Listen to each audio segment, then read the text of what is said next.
Hello everyone and welcome back to the channel. Today we are diving into a crucial and complex topic, the current EU laws on asylum and migration, about the discussions we talked yesterday.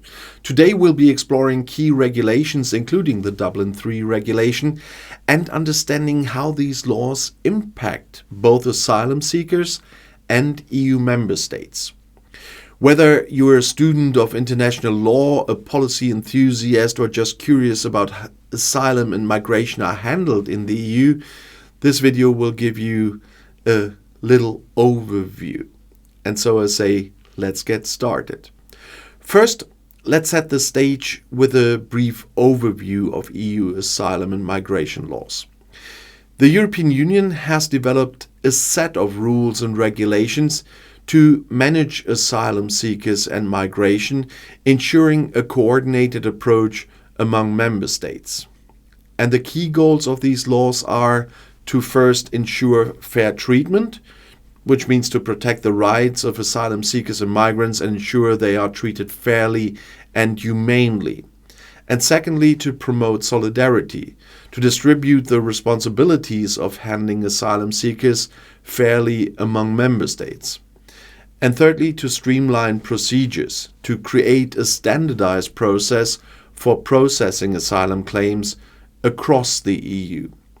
These goals are achieved through a series of regulations and directives that guide how asylum and migration are handled within the EU.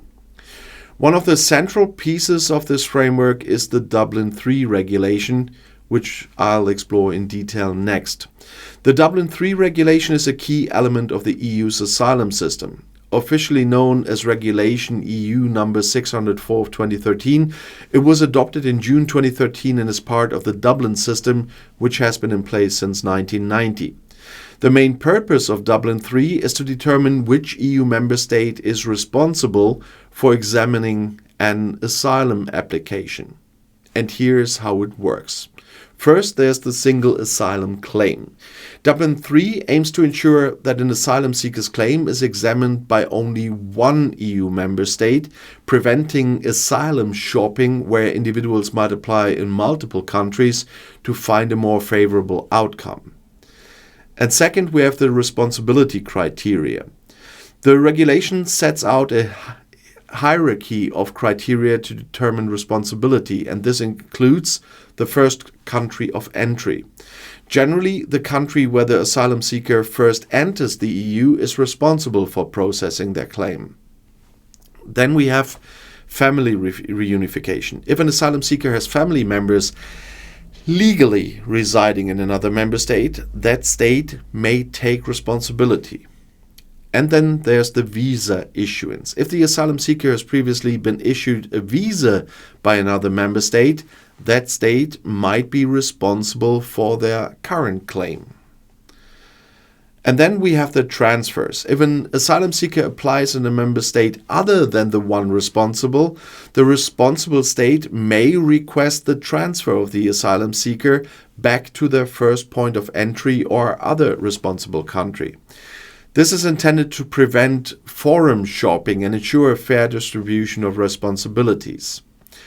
And fourth, we have appeals and legal remedies. Dublin III provides for legal remedies if an asylum seeker's transfer is contested.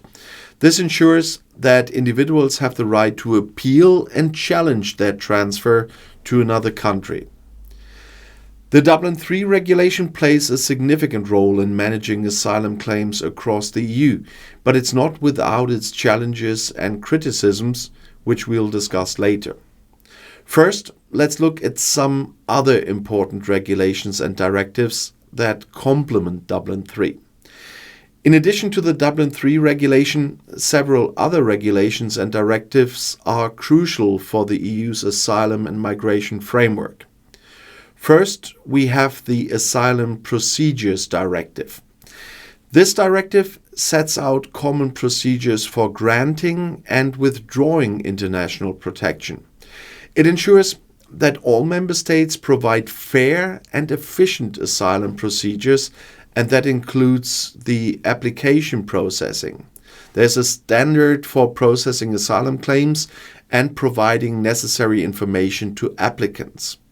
And there are, of course, the possibility of appeals, the right to appeal against negative decision on asylum claims. And then we have the qualification regulation. This regulation defines the criteria for qualifying as a refugee or a person in need of subsidiary protection. It sets out the standards for determining eligibility and the rights of those who qualify, including protection status, which is a criteria for granting refugee status or subsidiary protection based on well-founded fear of persecution or serious harm. Then we have the rights and benefits. Those are the entitlements related to residence, access to education and employment. And then we have the Reception Conditions Directive as a third one.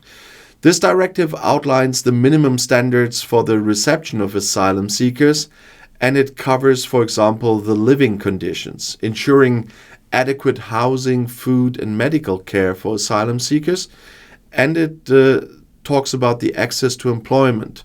Those are the conditions under which asylum seekers can access the labor market. And fourth, we have the Return Directive. This directive governs the return of irregular migrants, and it provides procedures for return.